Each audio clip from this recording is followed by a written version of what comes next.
উঠবে। এবার বলছি দ্বিতীয় উপায়, যেখানে আপনি বিশ্বকর্মা দেবকে স্থাপন করছেন তার ঠিক সামনে 7টি পাপড়িযুক্ত একটি পদ্মফুল অঙ্কন করবেন। এই 7টি পাপড়িতে আপনি কি রাখবেন? 7 রকমের শস্যর দানা। মন দিয়ে শুনুন, চাল, ডাল, ডালের মধ্যে এখানে কি পড়বে?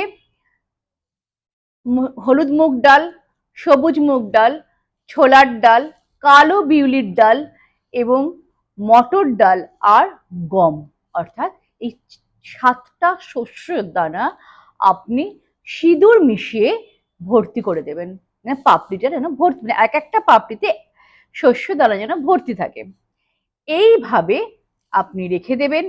তারপর পুজো শেষ হয়ে যাবে, তখন আপনি একটি শুদ্ধ সাদা কাপড় নেবেন, তার মধ্যে সমস্ত শস্যের দানাগুলোকে এক জায়গায় করবেন, করে